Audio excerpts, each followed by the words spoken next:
내 나이 68. 사람들은 이 나이를 황혼이라 부른다지만 내게는 그저 해가 저물어 어둑해진 저녁 같을 뿐이다. 자식들 보기 부끄럽지 않으려 아침마다 힘주어 빗질하는 머리카락은 이제 반백이 되었고 거울 속 얼굴엔 내가 살아온 68배 세월이 고랑처럼 패여 있다. 그래도 나는 이만하면 괜찮은 삶이었다. 그리 믿으며 살았다. 적어도 오늘 저녁 내 생일상이 차려지기 전까지는 말이다. 어머니 생신 축하드려요. 아들 민준이가 쑥스럽다는 듯 케이크 상자를 내밀었다. 며느리 지영이는 그 옆에서 억지 미소를 지으며 손주 녀석의 등을 떠밀었다. 할머니, 생신 축하 노래 불러드려야지. 아이의 볼멘 소리에 맞춰 시작된 노래. 그 순간만큼은 집안에 온기가 도는 듯했다. 나는 주름진 손을 마주 잡고 촛불이 꺼지기를, 이 평화가 영원하기를 빌었다. 하지만 촛불이 꺼지자마자 온기는 연기처럼 흩어졌다. 미묘한 신경전. 아들 민준 헛기침을 하며 어머니 이제 슬슬 운전은 그만하시는 게 어떨까요? 요즘 뉴스만 틀면 노인 운전 사고 소식이잖아요. 저희도 걱정되고. 나는 애써 웃으며 민준아. 엄마 아직 정정하다. 시장 보고 성당 가려면 차가 발인데 그걸 없애면 어떡하니. 며느리 지영 옆에서 거들며 어머님, 아버님도 안 계신데 혼자 운전하시다 덜컥 사고라도 나면 어쩌시려고요. 저희가 주말마다 장 받아 드릴게요. 그게 더 안전하고 편하잖아요. 너희가 주말마다 어떻게 오니? 너희도 피곤한데. 나는 괜찮다. 정말이야. 나는 괜찮다고 했지만 아무도 내 말을 듣지 않았다. 마치 이미 결론이 난 회의 결과를 통보하는 듯했다. 내 유일한 두 발이자 세상과 나를 이어주는 마지막 끈이었던 낡은 차. 남편이 세상을 뜨고 홀로 남은 나를 지켜주던 든든한 쇠 갑옷이었다. 그 갑옷을 이제 벗으라는 말. 그건 더 이상 세상에 나가지 말고 이 네모난 집안에 얌전히 있으라는 소리로 들렸다. 심장이 서늘하게 식는 기분이었다. 딸 민서 눈치 없이 밝게 맞아요, 엄마. 오빠 말이 맞아. 차라리 그 차 파시고 그 돈으로 우리 서준이 영어 유치원 보내는데 보태주세요. 그게 더 남는 장사 아니에요? 순간 시끄럽던 거실에 찬물이 끼얹은 듯 정적이 흘렀다. 며느리 지영이의 입꼬리가 희미하게 올라가는 것을 나는 놓치지 않았다. 아들 민준이는 제 동생의 철없는 소리에 헛기침만 해댔다. 남는 장사라니. 내 30년 된 낡은 차가, 내 다리가, 내 자유가 고작 손주 녀석의 영어 교육비와 저울질 당하고 있는 이 순간 나는 고개를 들 수가 없었다. 내 인생은 어디서부터 남는 장사가 아니게 된 걸까? 저 아이들을 위해 내 청춘을 다 바쳤는데 내 이름 석자 대신 민준이 엄마로 불리며 평생을 살았는데 이제는 늙고 쓸모없어져 처분해야 할 물건이 되어버린 건가? 내 차가 아니라 나를 이 집에서 치워버리고 싶다는 속내를 왜 내가 모를까? 결국 나는 아무 대답도 하지 못했다. 그저 알겠다는 힘없는 소리만 목구멍으로 기어나왔다. 아이들은 그제야 만족한 듯 다시 시시덕거리기 시작했다. 값비싼 외식 메뉴로 차려진 생일상의 음식들은 모래알처럼 까끌거렸다. 남편의 3년상을 치르는 내내 저 아이들이 내 곁을 지켜주었다. 그 고마움으로, 그 미안함으로 나는 아이들의 모든 요구를 들어주며 살았다. 하지만 오늘 나는 깨달았다. 저 아이들에게 나는 더 이상 어머니가 아니라 언젠가는 처리해야 할 짐이 되어가고 있다는 것을. 그렇게 불편한 생일 저녁 식사가 끝났다. 아이들은 설거짓거리만 산더미처럼 남겨둔 채 서둘러 자신들의 집으로 돌아갔다. 어머니, 피곤하실 테니 내일 와서 치울게요. 지영이의 말은 빈말이라는 것을 나는 안다. 결국 저 그릇들은 온전히 내 몫이 될 것이다. 텅 빈 거실, 불 꺼진 식탁에 홀로 앉았다. 케이크 상자 옆에 놓인 딸 민서의 선물, 주름 개선 크림이 유독 눈에 들어왔다. 더는 늙지 말라는 무언의 압박처럼 느껴졌다. 나는 조용히 부엌으로 향했다. 화려했던 음식들은 손도 대지 않은 채 냉장고 깊숙이 밀어 넣었다. 그리고 찬장에서 큼직한 양푼을 꺼내 식어버린 밥솥에 찬밥을 긁어 담았다. 정수기에서 차가운 물을 받아 망설임 없이 밥을 말았다. 아삭한 열무김치 한 조각을 얹어 입에 넣었다. 어석하고 씹히는 소리가 텅 빈 집안을 울렸다. 나 박영선, 그래, 이게 내 밥이다. 자식들이 사온 기름진 음식 말고 내 손으로 말아먹는 이 찬밥. 이게 딱 내 신세다. 뜨끈한 국물 한 모금 없이 꾸역꾸역 목구멍으로 넘겨야 하는 내 인생. 다 식어버린 내 인생. 눈물이 핑 돌았다. 나는 울지 않으려고 숟가락질을 멈추지 않았다. 눈물이 밥에 떨어지면 더 처량해질 것 같았다. 물에 만밥 한 그릇을 다 비우고 나서야 나는 숨을 돌릴 수 있었다. 설거지를 하기 위해 고무장갑을 끼는데 창문에 비친 내 모습이 보였다. 허리가 구부정하게 굽은 늙은 여자. 남편이 살아있을 적 명절마다 전을 부치느라 굽었던 바로 그 등이었다. 그때는 내 옆에 남편이라도 있었지. 지금은 이 넓은 집에 나 혼자다. 나는 고개를 돌려 거실벽에 걸린 낡은 가족 사진을 보았다. 민준이와 민서를 양팔에 끼고 환하게 웃고 있는 젊은 날의 나. 그때의 나는 오늘의 나를 상상이나 했을까? 자식들의 세상 전부였던 내가 이제는 그들의 세상 밖에 서성이는 그림자가 될 줄이야. 설거지를 마치고 마른 행주로 물기를 닦는데 손가락 마디마디가 쑤셔왔다. 평생 물말을 날 없던 내 손. 이 손으로 저 아이들을 키웠고 이 손으로 남편의 마지막을 배웅했다. 그리고 이제 이 손으로 내 마지막을 준비해야 하는 걸까? 밤이 깊었다. 잠자리에 누워도 잠은 오지 않고 천장의 무늬만 아른거렸다. 아들 녀석의 목소리가 귓가에 맴돌았다. 어머니 이제 운전은 그만하시는 게 그 말은 칼이 되어 내 가슴에 박혔다. 단순히 차를 뺏으려는 게 아니었다. 저들은 내 남은 인생의 운전대마저 빼앗으려 하고 있었다. 내가 갈 곳을, 내가 만날 사람을, 내가 할 일을 자신들이 정해주겠다는 오만한 선언이었다. 그날 밤 나는 처음으로 아주 오래전 내가 이 집에 시집 올 때 친정 어머니가 몰래 챙겨주셨던 낡은 비단 주머니를 떠올렸다. 장롱 가장 깊숙한 곳, 남편의 옷가지 아래 숨겨두었던 그것. 그 안에는 내가 평생을 외면하고 살았던 또 다른 내 인생의 비밀이 담겨 있었다. 생일날 밤의 서늘한 공기는 며칠이 지나도록 내 곁을 떠나지 않았다. 아침에 눈을 뜨면 거실에 놓인 운전면허 갱신 안내문이 나를 먼저 맞았다. 마치 시한부 선고처럼 느껴지는 그 종이 조각을 볼 때마다 나는 일부러 고개를 돌렸다. 아직은 괜찮다.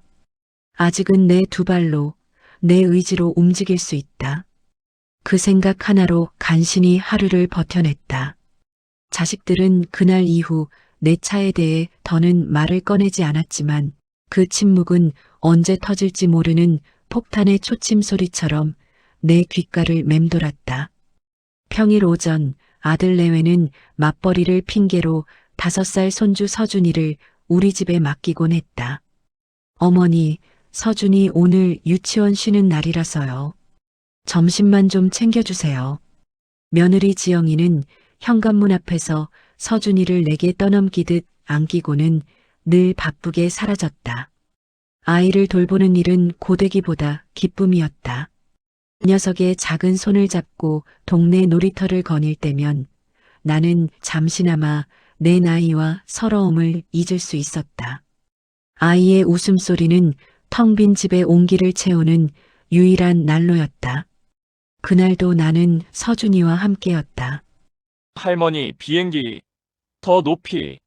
내 무릎에 앉아 깔깔대는 아이를 보며 나는 모처럼 환하게 웃었다. 이 작은 아이에게 나는 여전히 세상 전부인 할머니였다. 짐이나 물건이 아닌 따뜻하고 폭신한 존재. 그래, 이것만으로도 살아갈 이유는 충분하다고 스스로를 다독였다. 오후 2시 서준이가 소파 위에서 방방 뛰며 놀기 시작했다.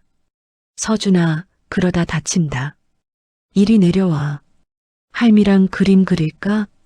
손주는 말을 듣지 않고 더 신나게 뛰며 싫어. 나는 슈퍼맨이야. 날아갈 거야. 나는 녀석을 말리려 자리에서 일어섰다. 바로 그 순간이었다. 균형을 잃은 아이가 소파 모서리 쪽으로 고꾸라졌다. 쿵 하는 둔탁한 소리와 함께 아이의 울음소리가 집안을 찢었다. 나는 심장이 멎는 것 같았다. 달려가 아이를 안아 올리자 하얀 이마에 시뻘건 피가 방울져 맺히고 있었다. 깊게 베인 상처는 아니었지만 피를 보자 눈앞이 캄캄해졌다. 나는 덜덜 떨리는 손으로 아이의 이마를 지혈하고 울음을 터뜨리는 아이를 달래며 정신없이 며느리에게 전화를 걸었다. 10분도 채 되지 않아 지영이가 얼굴이 새하얗게 질려 집으로 뛰어들어왔다. 며느리 지영 아이의 상처를 보며 거의 비명을 지르듯 어머님, 애를 어떻게 보셨길래 이렇게 만드세요. 나는 겁에 질려 미안하다 아가. 정말 한순간이었어. 소파에서 뛰다가 그만.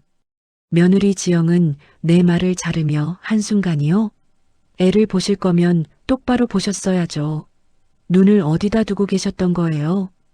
애 이마에 흉이라도 지면 어머님이 책임지실 거예요?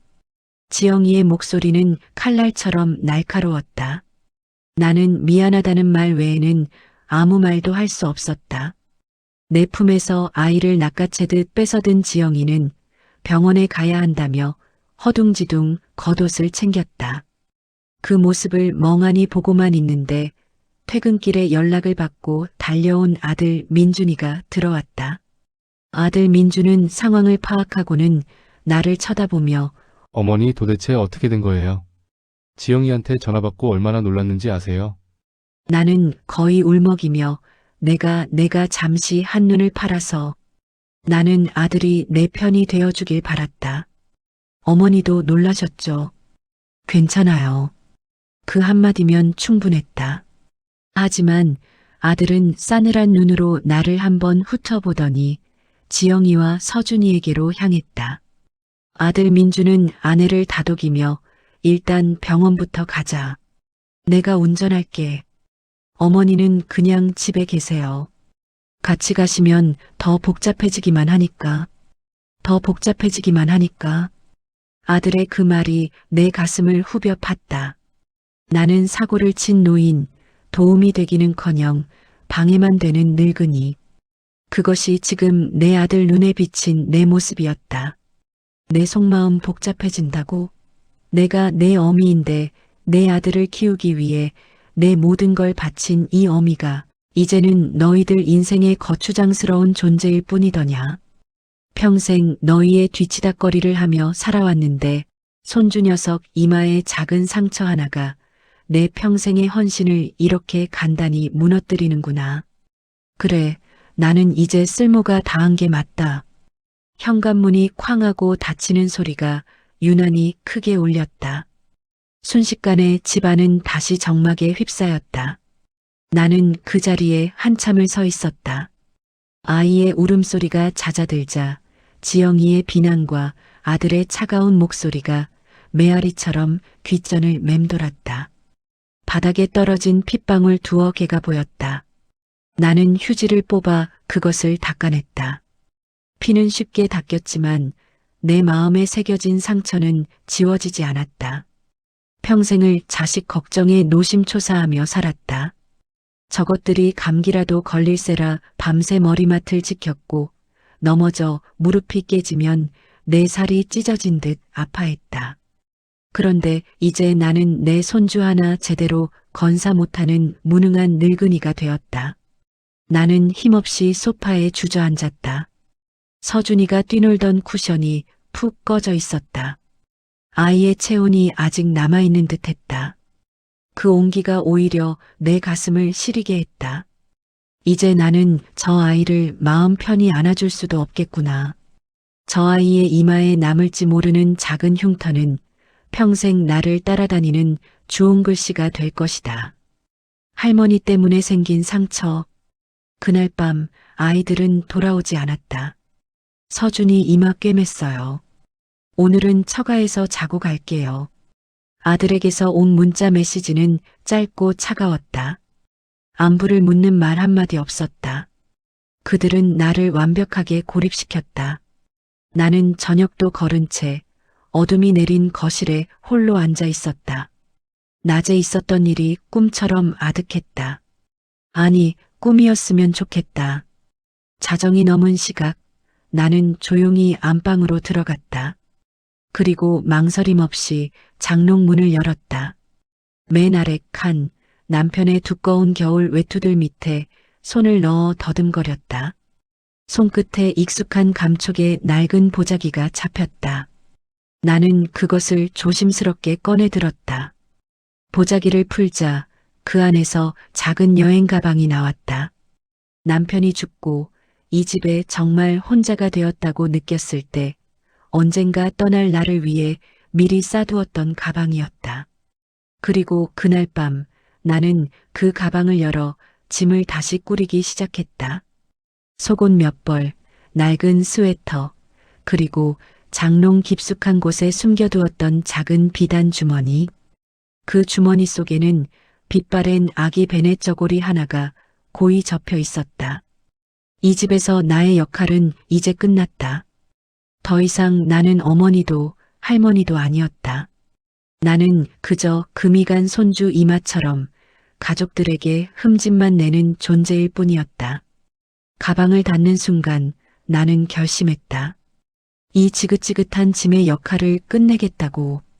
아무도 나를 찾지 않는 곳으로, 오롯이나 박영선으로 돌아갈 수 있는 곳으로 떠나겠다고. 새벽 4시, 세상이 가장 깊은 어둠에 잠겨 있을 시간. 나는 유령처럼 조용히 움직였다. 발소리 하나 내지 않으려 양말을 신은 채 까치발로 걸었다. 어젯밤 챙겨둔 작은 여행 가방은 이미 현관문 앞에 놓여 있었다. 지난밤 나는 뜬 눈으로 천장만 바라보며 수십 년의 세월을 되감았다. 웃고 울고 속상해하고 행복해했던 모든 순간들이 파노라마처럼 스쳐 지나갔다. 그 모든 기억의 끝에는 늘 가족이 있었다. 그러나 이제 그 가족이라는 울타리는 나를 지켜주는 성벽이 아니라 나를 가두는 감옥이 되었음을 깨달았다. 식탁 위에 A사 용지 한 장을 펼쳤다. 무슨 말을 써야 할까? 며느리의 날 선 목소리, 아들의 차가운 눈빛, 나를 짐 취급하던 딸의 말. 하고 싶은 말은 산더미 같았지만 한 글자도 쓸 수가 없었다. 원망을 쏟아내면 무엇이 달라질까? 그들은 이해하지 못할 것이다. 아니, 이해하려 하지도 않겠지. 결국 나는 꾹꾹 눌러 쓴 볼펜으로 단 한 문장만을 남겼다. 더는 짐이 되지 않으마. 그것이 내가 이 집에 남기는 마지막 말이자 내 평생의 헌신에 대한 스스로의 종지부였다. 편지 옆에 아들이 그토록 팔라고 성화였던 자동차 키를 올려두었다. 너희들 뜻대로 하라는 무언의 항의였다. 아니, 어쩌면 나를 찾지 말라는 마지막 부탁이었을지도 모른다. 내 속마음 그래, 이제 됐다. 이 집에서의 내 역할은 이것으로 끝이다. 민준이 엄마도 서준이 할머니도 더는 없다. 이제부터 나는 오직 나, 박영선으로만 살 것이다. 설령 길 위에서 굶어 죽는 한이 있더라도 더는 누군가의 짐으로 살지는 않으리라. 이것은 도망이 아니다. 나를 되찾기 위한 나의 첫걸음이다. 나는 조용히 현관문 손잡이를 잡았다. 철컥 소리가 어둠 속에서 유난히 크게 울렸다. 신발장 거울에 비친 내 모습은 초라하기 짝이 없었다. 낡은 스웨터에 두툼한 외투 하나 걸친 모습, 영락없는 길 잃은 노인의 행색이었다. 마지막으로 집 안을 한번 돌아보았다. 내 손때가 묻지 않은 곳이 없었다. 저 소파에서는 남편과 나란히 앉아 텔레비전을 보았고, 저 식탁에서는 아이들의 재롱에 웃음꽃을 피웠다. 모든 공간에 내 젊음과 눈물, 웃음이 배어 있었다. 울컥 눈물이 쏟아질 것 같아 황급히 고개를 돌렸다. 뒤돌아보면 주저앉을 것만 같았다. 나는 도망치듯 아파트를 빠져나왔다. 새벽 공기가 칼날처럼 폐부를 찔렀다. 주차장 구석, 먼지를 뒤집어 쓴 내 낡은 차가 보였다.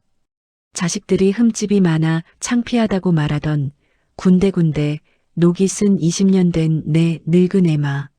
나는 주머니 속에 깊이 숨겨두었던 보조키를 꺼내 차 문을 열었다. 시동을 걸자 쿨럭, 쿨럭 늙은이 기침 같은 소리를 내며 간신히 엔진이 깨어났다. 그 소리가 마치 지난 세월 고생 많았다고 나를 위로해주는 것 같았다. 어디로 가야 할까? 정해진 목적지는 없었다. 나는 그저 이 도시를 벗어나고 싶다는 생각뿐이었다. 핸들을 꺾어 아파트 단지를 빠져나오는데 백미러로 우리 집 창문이 보였다. 아직 불이 꺼진 채 깊은 잠에 빠져 있는 창문. 저 안에서 단잠을 자고 있을 내 아들, 내 며느리. 그들은 아침에 일어나 내가 사라진 것을 알고 어떤 표정을 지을까? 잠깐이라도 나를 걱정할까? 아니면 귀찮은 짐 하나 덜었다고 안도할까? 씁쓸한 상상이 꼬리를 물었지만 나는 더 이상 뒤돌아보지 않았다. 엑셀을 밟았다. 차는 익숙하게 새벽 도로를 달렸다. 라디오를 켜자 지나간 시절의 낡은 유행가가 흘러나왔다. 운전석 옆 빈자리를 보는데 문득 남편의 환영이 보이는 듯했다. 걱정스러운 얼굴로 영선아. 어딜 가는 거야, 이 새벽에. 나지막이 혼잣말하듯 당신 보러 가는 건 아니에요. 나 이제 좀 쉬고 싶어서. 당신 없으니까 나더러 다들 짐이래. 미안하다 나 없어도 꿋꿋하게 잘 살 줄 알았는데. 눈물이 핑 돌며 나 잘 살아왔어요. 당신 없어도 애들 잘 키우고 할 만큼 했어. 근데 이제는 더는 못하겠어, 여보. 정말이야. 눈물이 차창을 때리는 빗방울처럼 뺨을 타고 흘러내렸다. 나는 울면서 웃었다. 미친 사람처럼. 누구의 아내도 누구의 엄마도 아닌 채로 이렇게 새벽 도로를 달리는 기분. 그것은 지독한 외로움인 동시에 난생 처음 느껴보는 해방감이었다. 동이 트기 시작할 무렵 나는 어느새 낯선 국도 위에 있었다. 서울이라는 이정표가 점점 멀어졌다. 어디로 가야 할지 정하지 못한 채 그저 강릉 방향 표지판을 따라 무작정 동쪽으로 향했다. 바다가 보고 싶었다. 내 모든 서러움을 다 받아줄 것 같은 시퍼런동의 바다. 차를 세울 만한 휴게소도 보이지 않는 한적한 국도변에 차를 세웠다. 시동을 끄자 세상의 모든 소리가 멎는 듯했다. 나는 가만히 귀를 기울였다. 지영이의 잔소리도 민준이의 한숨 소리도 들리지 않았다. 오직 내 심장 소리와 거친 숨소리뿐. 나는 핸들에 이마를 기댔다. 지난밤 챙겨온 가방 속 낡은 비단 주머니의 감촉이 떠올랐다. 그 안에 든 빛바랜 아기 베넷 저고리. 수십 년 전 내가 낳았지만 단 한 번도 안아보지 못했던 나의 첫 아이. 가난과 집안의 반대 때문에 얼굴도 모르는 이에게 보내야 했던 내 아픈 손가락. 나는 그 아이를 찾아가기로 결심했다. 가족에게 짐이 된 내가 내 인생에서 유일하게 용서받지 못한 과오를 바로잡기 위해 이것이 내 마지막 여정의 목적지였다. 세상의 끝이라 생각했던 이 도로가 실은 내 진짜 인생을 찾아가는 시작점이었다. 목적지를 정하고 나니 오히려 마음이 차분해졌다. 낡은 지도 한 장의 의지에 나는 기억 저편에 희미하게 남아있는 주소를 향해 달렸다. 강원도 깊은 산골 어디쯤이었던 보육원. 내비게이션에도 나오지 않는 그곳을 찾아가는 길은 생각보다 험하고 고됐다. 며칠을 길 위에서 보내며 값싼 여인숙에서 쪽잠을 자고 편의점 김밥으로 끼니를 때웠다. 초라한 행색이었지만 누구의 눈치도 볼 필요가 없다는 사실이 나를 견디게 했다. 전화기를 꺼둔 지 사흘째. 세상과 완벽히 단절되자 비로소 내 숨통이 트이는 기분이었다. 그러다 차에 문제가 생겼다. 낯선 시골 읍내를 지나던 중 차에서 덜컹거리는 소리와 함께 시커먼 연기가 피어올랐다. 평생 내 속 한 번 썩인 적 없던 늙은 에마가 마침내 길 위에 주저앉고 만 것이다. 보험사를 부르니 부품을 구하려면 며칠은 좋게 걸릴 거란 절망적인 대답이 돌아왔다. 나는 정비소 근처에 망연자실하게 서서 오도 가도 못하는 내 신세를 한탄했다. 가진 돈도 거의 바닥을 보이고 있었다. 바로 그때였다. 등 뒤에서 구수한 사투리가 섞인 목소리가 들려온 것은 아이고, 저 차는 와 저기 서 있너? 차주 양반, 혹시 무슨 일이라도 있는교? 고개를 돌리자 머리에 하얀 파마를 한 할머니 한 분이 나를 빤히 쳐다보고 있었다. 양손에는 시골 장터에서 사온 듯한 검은 봉지들이 주렁주렁 들려 있었다. 힘없이 차가 고장이 나서요. 오미자 할머니가 내 얼굴을 유심히 뜯어보더니 아이고, 낯빛이 와 이리 안 좋노? 밥은 묵었는교? 딱 보니께 갈 데도 없는 사람 같은데. 초면에 대뜸 갈 곳이 없냐는 말이 썩 유쾌하지는 않았지만 틀린 말이 아니라 아무 대꾸도 할 수 없었다. 나는 그저 멋쩍게 고개만 숙였다. 오미자 할머니 내 손목을 덥석 잡으며 마, 부끄러워할 거 뭐 있너? 사람 살다 보면 길바닥에 나앉을 수도 있는 거지.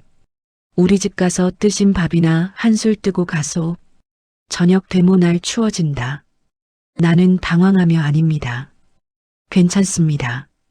폐를 끼칠 수는. 오미자 할머니 내 손을 더 꽉 잡으며 폐는 무슨. 밥 한 그릇 더 놓는 게 뭐 대수라고. 보아하니 딱한 사정이 있는 모양인데 늙은이들끼리 서로 돕고 살아야지. 자, 따라오이소. 그녀는 나를 오미자라고 소개했다. 미자 할머니는 막무가내로 내 가방을 한쪽 어깨에 둘러매고는 앞장서 걷기 시작했다. 나는 얼떨결에 그 뒤를 따를 수밖에 없었다.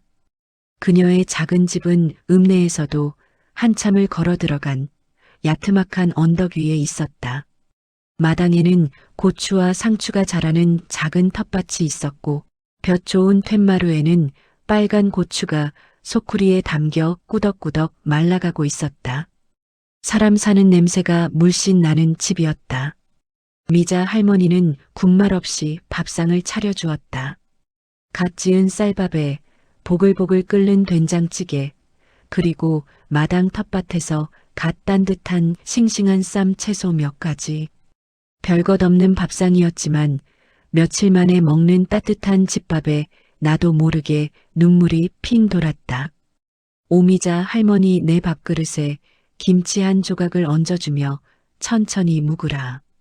채알라. 무슨 사정인지는 안 묻는다.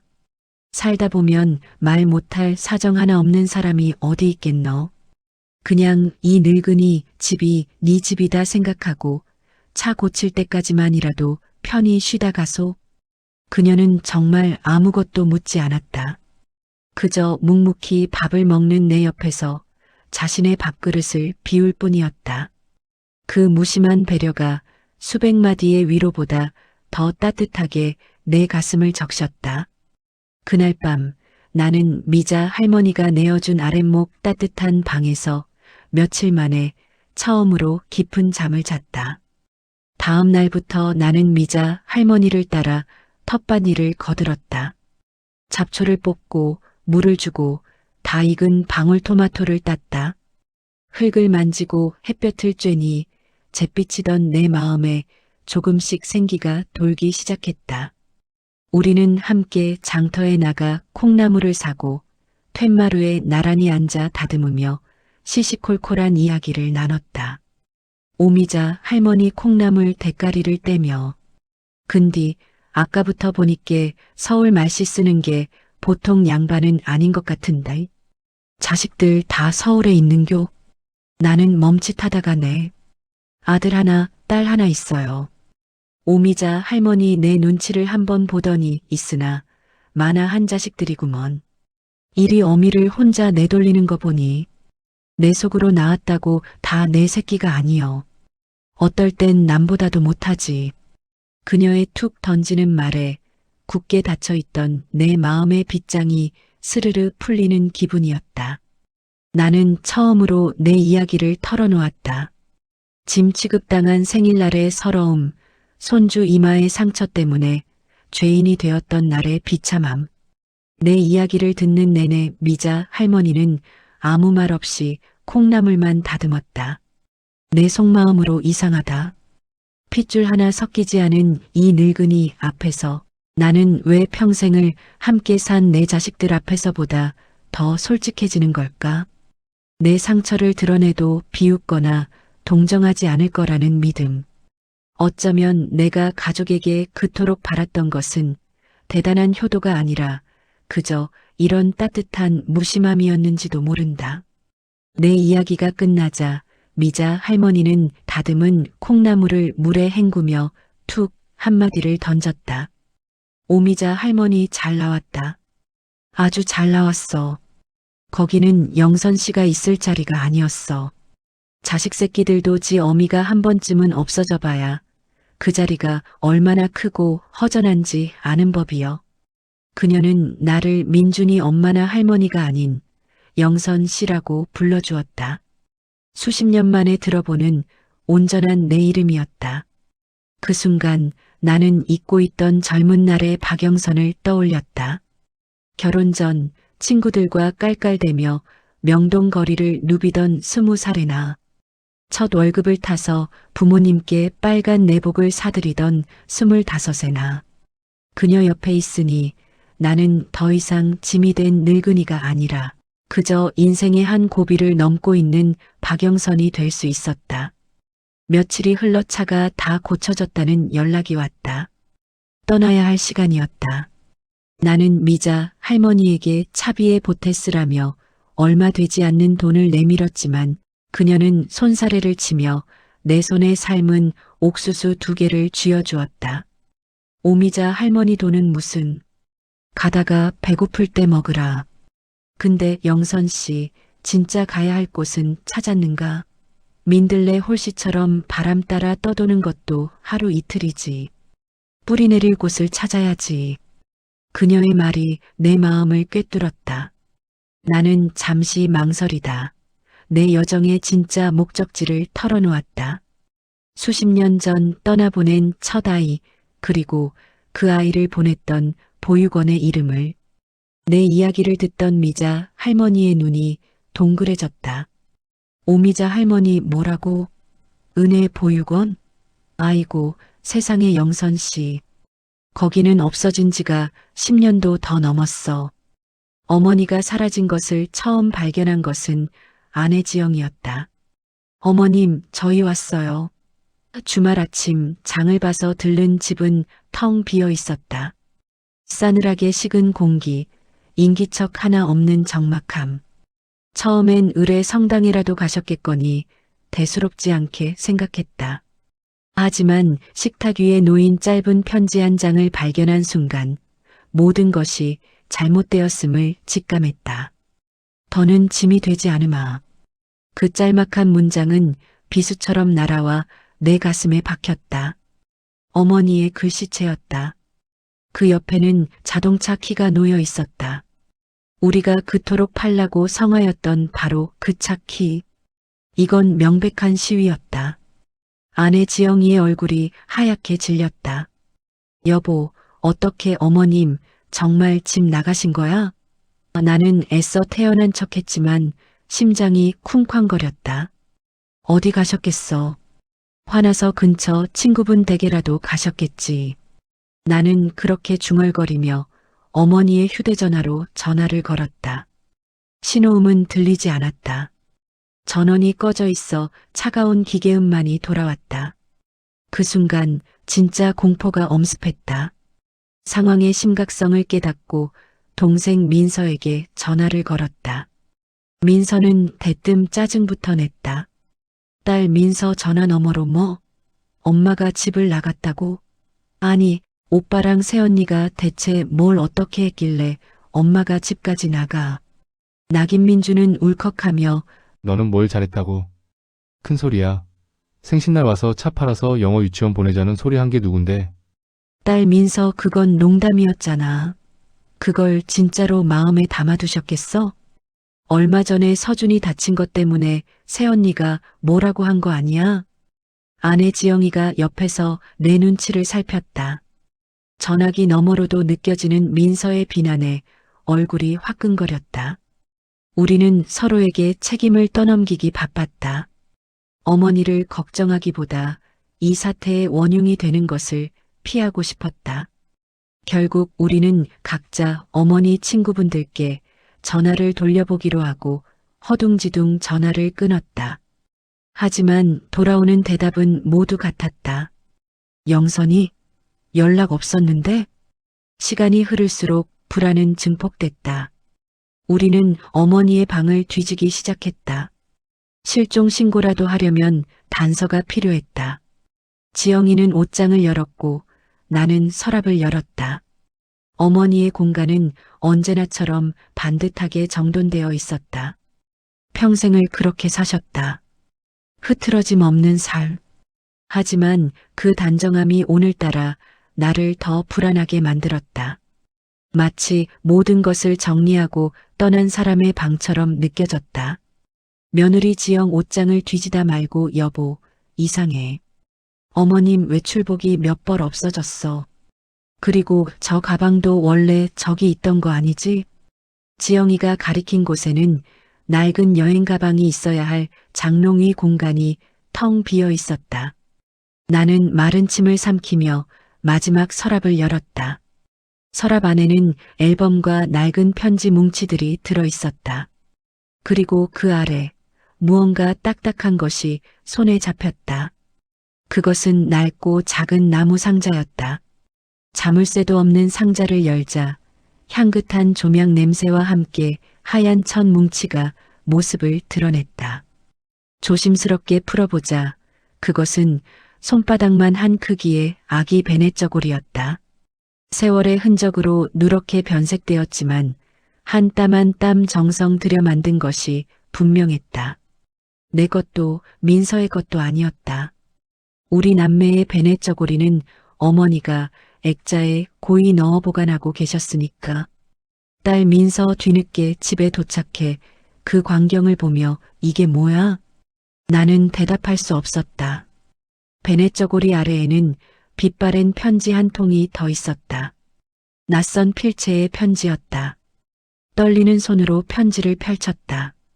영선 씨에게 부디 우리를 원망하지 마시오. 귀한 댁 따님을 우리 같은 가난한 집에 보낼 수 없다는 부모님의 뜻을 우리도 거스를 수 없었소. 아이는 우리가 책임지고 잘 키우겠소. 다만 아이가 장성하여 혹시라도 친부모를 찾거든 그때는 모른 척하지 말아주시오. 아이의 이름은 하늘이라 지었소. 부디 먼 곳에서나마 아이의 행복을 빌어주시오. 편지 아래에는 날짜와 함께 강원도 5군 은혜 보육원이라는 주소가 적혀 있었다. 날짜는 내가 태어나기 2년 전이었다.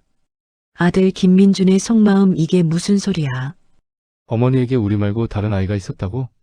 결혼 전에? 아버지도 우리도 아무도 몰랐던 어머니의 첫 아이? 그래서 어머니가 사라진 건가? 이 아이를 하늘이라는 사람을 찾아 떠난 건가? 그럼 우리는 뭐지? 평생을 우리만 바라보고 사신 줄 알았는데 그 모든 게 거짓이었나? 딸 김민서의 속마음 어쩐지 엄마는 늘 어딘가 슬퍼 보였어. 우리가 아무리 재롱을 피우고 좋은 선물을 사다 드려도 채워지지 않는 공허함 같은 게 있었어. 그게 이 아이 때문이었구나. 평생을 가슴에 묻고 산 거구나. 바보같이 왜 우리한테는 한마디도 안 하셨을까? 그렇게 우리가 믿음직스럽지 못했을까? 정적이 흘렀다. 나와 지영, 민서는 서로의 얼굴만 멍하니 바라보았다. 어머니의 가출은 이제 단순한 서운함의 표현이 아니었다. 이것은 수십 년간 감춰져 온 한 여성의 인생, 우리 가족의 근간을 뒤흔드는 거대한 비밀의 시작이었다. 어머니는 그저 우리에게서 도망친 것이 아니었다. 그녀는 자신의 잃어버린 과거를 찾아 떠난 것이었다. 그 순간 어머니에 대한 걱정보다 더 큰 감정이 우리를 덮쳤다. 그것은 당혹감, 혼란, 그리고 알 수 없는 배신감이었다. 평생 우리만을 위해 희생했다고 믿었던 어머니의 삶에 우리가 모르는 거대한 공백이 있었다는 사실.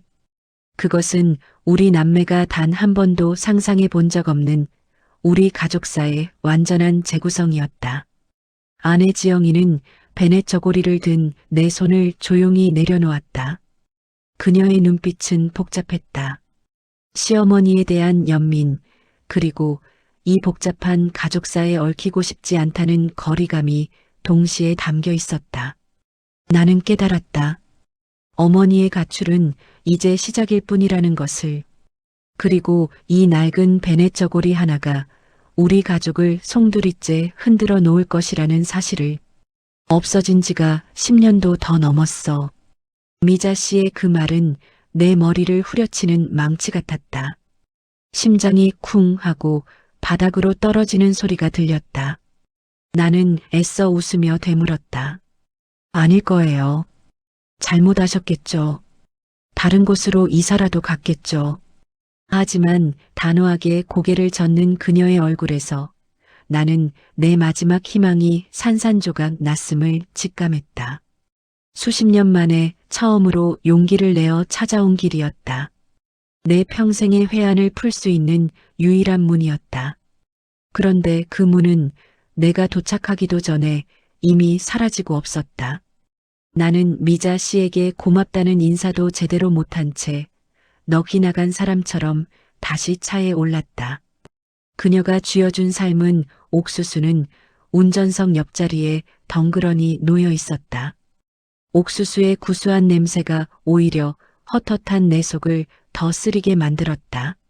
나는 미친 사람처럼 차를 몰아 편지에 적힌 낡은 주소지로 향했다. 혹시나 하는 신락 같은 희망을 붙잡고 싶었다. 하지만 내 눈앞에 나타난 것은 잡초만 무성한 폐허였다. 낡은 간판은 반쯤 부서져 은혜 보라는 글자만 위태롭게 매달려 있었고 건물은 검게 그을린 채 뼈대만 앙상하게 남아 있었다. 오래전 큰 불이라도 났던 모양이었다. 나는 차에서 내리지도 못한 채 그 흉물스러운 건물을 망연자실하게 바라보았다. 내 속마음 끝이구나.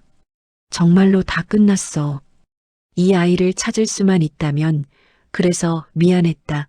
그 한마디만 전할 수 있다면 내 남은 인생을 짐처럼 살아도 괜찮다고 생각했는데 하늘도 나를 버리시는구나. 평생을 죄인으로 살았으니 죽을 때까지 이 멍에를 지고 가라는 뜻이구나. 이제 나는 정말로 어디로 가야 한단 말인가. 돌아갈 집도 나아갈 길도 모두 끊겼다. 나는 핸들에 얼굴을 묻고 소리내어 울었다. 누구를 원망해야 할까? 나를 말렸던 부모님을, 나를 떠났던 그 남자를, 아니면 가난하고 어렸던 나 자신을. 모든 것이 내 탓 같았다. 눈물조차 사치처럼 느껴졌다. 차창 밖으로 해가 저물고 있었다. 붉은 노을이 마치 불타버린 저 건물처럼 내 마음을 온통 잿더미로 만드는 듯했다. 나는 그렇게 어둠이 완전히 내려앉을 때까지 폐허 앞에 멈춰선 차 안에서 꼼짝도 할 수 없었다. 같은 시각 서울의 아들 민준의 집에서는 또 다른 폭풍이 몰아치고 있었다. 어머니의 비밀을 알게 된 충격은 이내 서로에 대한 날선 비난으로 번졌다.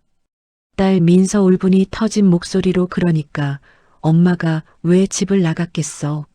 평생을 저 아이를 가슴에 묻고 살았는데 우리가 엄마 마음을 조금이라도 헤아려 줬냐고. 오빠는 장남이라는 사람이 맨날 엄마한테 돈 타령이나 하고 아들 민주는 얼굴이 붉어져서 너는 뭐 잘했어? 엄마 차 팔아서 내 아들 학원비 보태자는 소리를 한 게 누군데? 내가 알아? 어머니한테 그런 과거가 있는 줄 내가 어떻게 아냐고. 며느리 지영 싸늘하게 그만들 좀 해요. 지금 당신들끼리 싸우는 게 중요해요? 어머님이 그 첫 아이를 찾으러 가신 거면 앞으로 우리 집은 어떻게 되는 건데요? 갑자기 웬 모르는 사람을 데려와서 가족이라고 하면 나는 받아들일 자신 없어요. 지영의 현실적인 말에 민준과 민서는 잠시 할 말을 잃었다. 그들의 머릿속에도 똑같은 계산이 스쳐 지나갔다. 어머니를 찾는 것, 그리고 그 이후에 벌어질 감당할 수 없는 미래. 민주는 편지에 적힌 은혜 보유권을 인터넷으로 검색했다. 15년 전 화재로 전소되었고 원생들의 기록 대부분이 소실되었다는 기사가 떴다. 어머니가 지금쯤 어떤 절망에 빠져 있을지 짐작조차 가지 않았다. 그러나 그 순간 민준의 마음속에서 걱정보다 먼저 치밀어 오른 것은 비뚤어진 분노였다. 아들 민준은 휴대폰을 식탁에 내던지며 그러니까 왜 말을 안 하셨냐고. 평생을 우리한테는 입도 뻥긋 안 하고 우리가 그렇게 못 믿어오셨나? 아니면 목소리가 떨리며 어머니한테는 우리보다 그 아이가 더 중요했던 거야? 우리를 키우면서도 한 번도 우리를 온전한 자식으로 생각 안 하신 거 아니냐고. 딸 민서 오빠의 말에 상처받은 얼굴로 오빠, 어떻게 말을 그렇게 해? 엄마가 오죽했으면 그랬겠어. 아들 민주는 이성을 잃고 소리치며 오죽했으면? 그럼 우리는 아버지 돌아가시고 3년 동안 우리가 어머니 옆에서 어떻게 했는데 주말마다 찾아가고 용돈 드리고 우리가 한 건 뭔데? 결국 어머니 머릿속엔 온통 그 잃어버린 자식 생각뿐이었던 거잖아. 배신감 느꼈나? 배신감 그 단어가 거실 공기를 갈랐다. 민서는 더 이상 아무 말도 하지 못했다. 오빠의 말이 야속했지만 한편으로는 자신의 마음속에도 비슷한 감정이 싹트고 있음을 부정할 수 없었다. 어머니의 고통을 이해하면서도 평생 속아왔다는 기분. 우리 남매는 어머니의 인생에서 주연이 아니라 그저 잊지 못할 첫사랑의 그림자를 가리기 위한 조연에 불과했던 건 아닐까 하는 끔찍한 생각. 딸 민서 체념한 목소리로 됐어. 나갈래. 오빠랑은 더 이상 할 말 없다. 엄마를 찾든 말든 오빠가 알아서 해. 나도 이제 지쳤어. 민서는 가방을 들고 차갑게 돌아섰다. 현관문이 닫히는 소리와 함께 그들 남매의 관계도 완전히 닫혀버렸다. 민주는 소파에 주저앉아 머리를 감싸쥐었다. 옆에 서 있던 지영은 아무런 위로도 건네지 않았다. 그녀는 그저 이 모든 상황이 지긋지긋하다는 듯 창밖만 바라볼 뿐이었다. 어머니의 부재는 가족을 하나로 묶기는커녕 그동안 얄팍한 정으로 덮어두었던 서로의 이기심과 상처를 모조리 터뜨리는 기폭제가 되었다. 가족은 그렇게 완벽하게 갈라졌다. 폐허가 된 보육원 앞에서 얼마나 울었을까. 눈물마저 말라버린 나는 더 이상 갈 곳이 없었다. 서울로 돌아갈 용기도 다른 곳으로 나아갈 희망도 없었다. 나는 무작정 차를 몰아 가장 가까운 바다로 향했다. 칠흑 같은 어둠 속 쌓아나는 파도 소리만이 내 유일한 길잡이였다. 이름 모를 작은 폭우의 방파제 끝에 차를 세웠다. 헤드라이트를 끄자 세상은 온통 암흑과 파도 소리로 가득 찼다. 나는 차에서 내려 비틀거리며 방파제 끝으로 걸어갔다. 차가운 바닷바람이 내 뺨을 사정없이 후려쳤다. 짠내 섞인 바람에 정신이 번쩍 드는 것 같기도 했다. 저 시커먼 파도 속으로 걸어 들어가면 이 모든 고통이 끝날까? 짐이 되어버린 삶, 죄인으로 살아온 세월, 산산조각난 마지막 희망. 모든 것을 저 파도가 삼켜줄까? 바다를 향해 한 걸음 더 내딛는 순간 등 뒤에서 나를 부르는 다급한 목소리가 들렸다. 엄마, 믿을 수 없는 목소리. 내 평생을 불렀고 내가 평생을 들어왔던 내 아들 민준이의 목소리였다. 고개를 돌리자 어둠 속에서 두 개의 인형이 나를 향해 달려오고 있었다. 민준이와 그 뒤를 따르는 민서였다. 어떻게 나를 찾았을까? 그 순간 반가움보다 먼저 두려움이 나를 덮쳤다. 나는 죄를 짓다 들킨 아이처럼 그 자리에 얼어붙었다. 아들 민주는 숨을 헐떡이며 엄마, 여기서 뭐 하는 거야? 우리가 얼마나 찾았는지 알아? 민준이는 내 팔을 거칠게 붙잡았다. 그의 얼굴은 분노와 안도, 원망이 뒤섞여 엉망으로 일그러져 있었다. 나는 목소리가 나오지 않아 작게 속삭이듯 여길 어떻게 해. 딸 민서 울면서 엄마 왜 그랬어? 왜 말도 없이 우리가 얼마나 걱정했는데? 민서의 울음 섞인 타박에 나는 고개를 들 수가 없었다. 걱정했다는 그 말이 오히려 내 가슴을 더 아프게 찔렀다. 그때 민준이가 내 손에 들린 낡은 비단 주머니를 발견했다. 그의 눈빛이 차갑게 변했다. 아들 민주는 내 손목을 붙잡고 주머니를 가리키며 그것 때문에 온 거야? 그 편지 보고 그 사람 찾으러 여기까지 온 거냐고. 나는 숨을 쉴 수가 없었다. 그들이 모든 것을 알아버렸다. 내 평생의 비밀, 내 가장 깊은 상처를 들켜버렸다. 아들 민주는 결국 참지 못하고 폭발하며 대답해봐, 엄마. 우리한테는 왜 평생 말 한마디 안 했어? 우리가 그렇게 못 믿어왔어? 아니면 엄마한테는 우리보다 그 자식이 더 소중했던 거야? 우리를 키우면서도 단 한순간도 행복한 적이 없었던 거냐고. 민준이의 절규는 밤바다의 파도 소리를 뚫고 내 심장에 박혔다. 배신감. 그의 눈에서 나는 그 단어를 읽었다. 평생을 너희만 보고 살았노라 말하고 싶었지만 목구멍에서 소리가 나오지 않았다. 딸 민서 오빠를 말리며 오빠 그만해. 엄마한테 왜 그래? 아들 민주는 민서를 뿌리치며 넌 빠져. 넌 엄마 마음을 알기나 해? 우리가 장난감이었어? 그 잃어버린 자식 대신 가지고 노는 인형이었냐고. 그 잔인한 말에 무언가 내 안에서 툭 하고 끊어졌다. 나는 나를 붙잡은 민준이의 손을 뿌리쳤다. 그리고 처음으로 내 자식들의 눈을 똑바로 마주 보았다. 나는 더 이상 울지 않았다. 눈물은 이미 폐허가 된 보육원 앞에 다 쏟아내고 왔다. 나는 그저 지치고 또 지친 목소리로 입을 열었다. 내 인생에서 처음으로 내 아이들에게 나의 진짜 이야기를 들려줄 시간이었다. 나는 고요하지만 단호한 목소리로 그래, 맞다. 나는 너희에게 한 번도 행복한 엄마였던 적이 없다. 내 말에 민준이와 민서는 충격받은 얼굴로 나를 바라보았다. 나는 너희를 낳고 키우고 너희가 웃는 모습을 보며 기뻤다. 내 목숨보다 너희를 더 사랑했다. 하지만 나는 평생 죄인이었다. 너희를 품에 안을 때마다 내가 버린 그 아이의 얼굴이 떠올랐다. 너희에게 따뜻한 밥을 먹일 때마다 그 아이는 굶고 있지 않을까 가슴이 미어졌다. 너희가 엄마하고 부를 때마다 그 아이는 평생 엄마. 소리 한 번 못 부르고 살겠구나 싶어 심장이 찢어지는 것 같았다. 나는 잠시 숨을 골랐다. 파도 소리가 내 말의 공백을 채웠다. 나는 너희가 인형이었다고? 천만에. 너희는 내 구원이었다. 내가 그 아이에 대한 죄책감에 미쳐버리지 않고 오늘까지 살아있을 수 있었던 유일한 이유였다. 그래서 더 미안했다.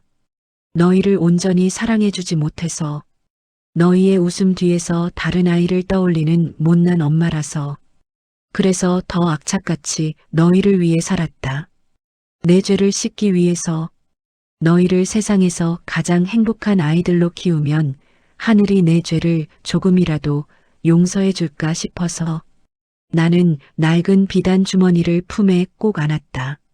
나 그런데 내가 늙고 병드니 너희에게 짐이 되더구나. 평생을 바친 내 삶이 손주 녀석 이마의 흉터 하나로 전부 부정당하더구나.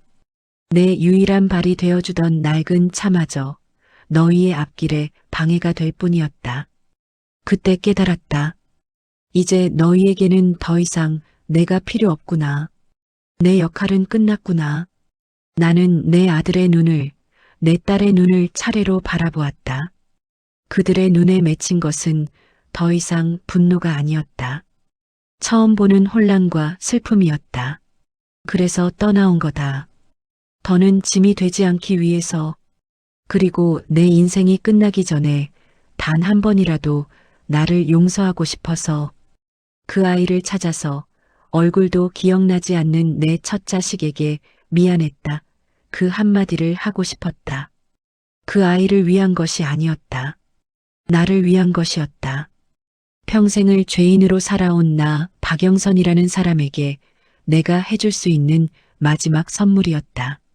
너희를 원망해서도 너희보다 그 아이가 더 소중해서도 아니었다. 그저 나도 한 번쯤은 행복해지고 싶었다. 정말 그뿐이었다. 내 모든 고백이 끝났을 때 방파제 위에는 다시 파도 소리만이 가득 찼다. 민준이는 그 자리에 주저앉아 어린아이처럼 목 놓아 울기 시작했다. 엄마, 내가 잘못했어. 내가 다 잘못했어. 그의 울음은 원망의 절규가 아닌 뒤늦은 깨달음의 오열이었다. 민서도 더 이상 소리내어 울지 못하고 내 옷자락을 붙잡은 채 어깨를 들썩였다. 나는 아무 말 없이 아이들의 머리를 쓰다듬었다. 수십 년간 내 가슴을 짓누르던 돌덩이가 저 차가운 밤바다 속으로 가라앉는 기분이었다. 아이들은 처음으로 어머니라는 이름 뒤에 숨겨진 박영선이라는 한 여자의 고통과 마주했다. 그리고 나 역시 처음으로 아이들 앞에서 내 모든 것을 드러내 보였다. 비록 너무 늦었을지도 모르지만 우리는 그 어두운 방파제 위에서 비로소 진짜 가족이 되어가고 있었다.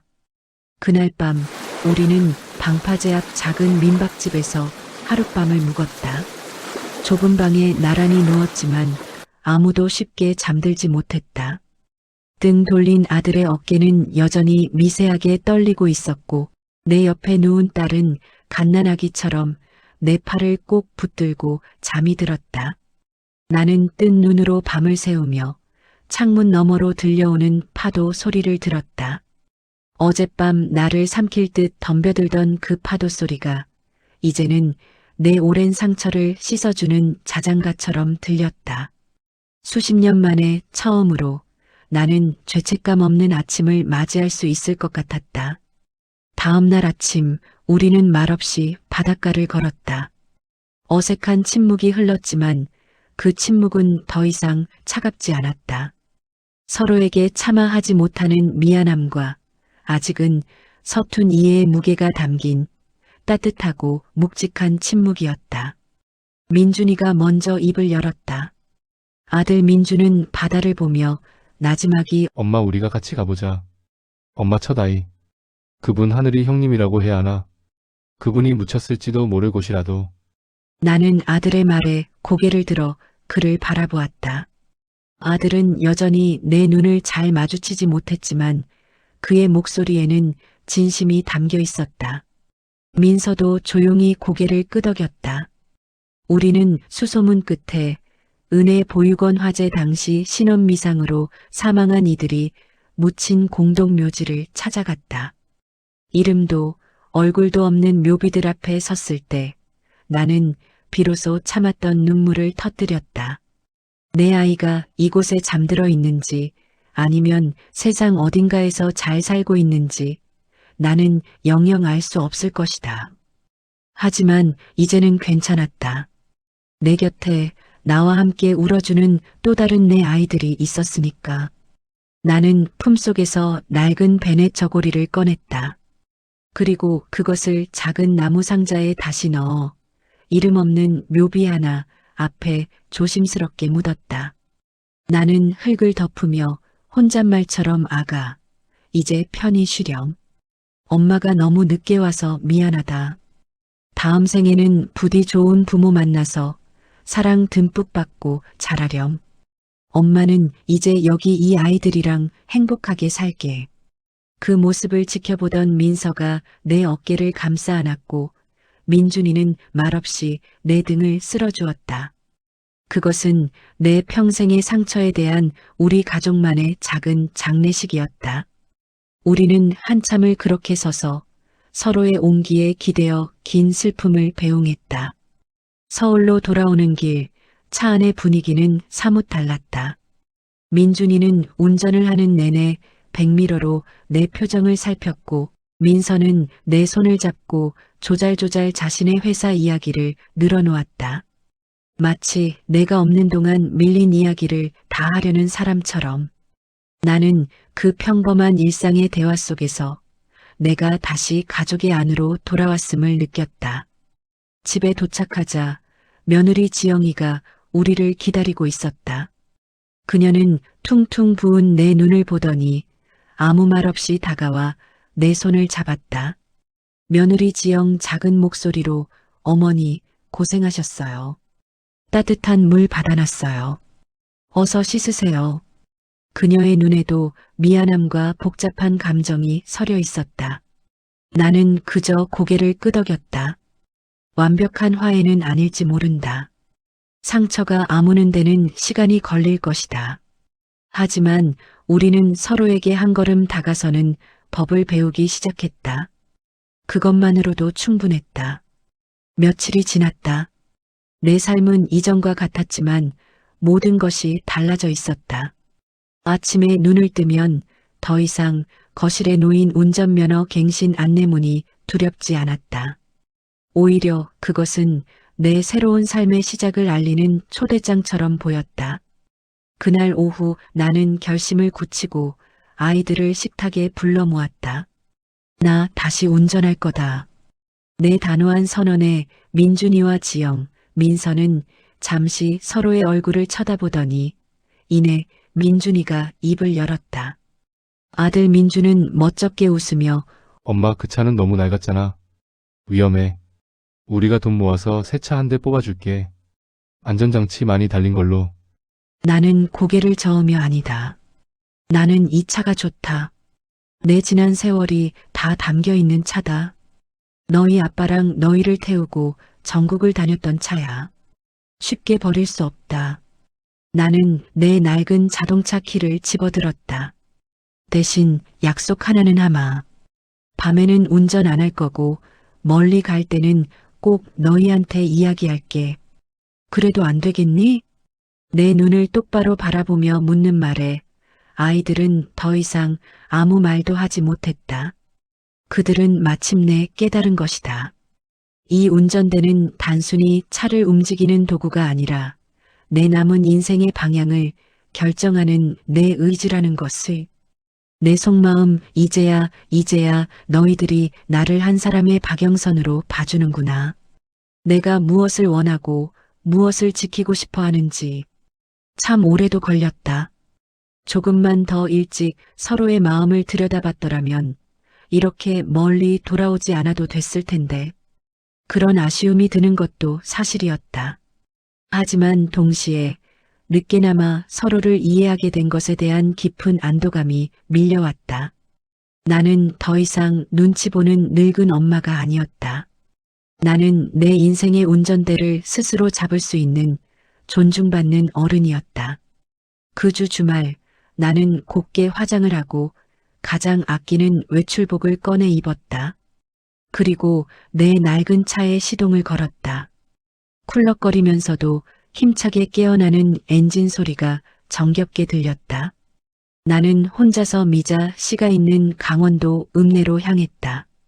그녀에게 제대로 된 감사 인사를 하고 싶었다. 가는 길 차 안에는 내가 좋아하는 옛 노래가 울려 퍼졌다. 창밖으로 스쳐 지나가는 풍경들이 모두 새롭게 보였다. 나는 더 이상 길을 잃은 사람이 아니었다. 나는 나만의 목적지를 향해 내 의지대로 나아가고 있었다. 룸미러에 비친 내 얼굴에는 이제 그늘 대신 편안한 미소가 자리 잡고 있었다. 68. 어쩌면 내 인생의 진짜 황금기는 지금부터 시작인지도 모른다. 나는 엑셀을 부드럽게 밟으며 햇살 쏟아지는 새로운 길을 향해 당당히 나아갔다.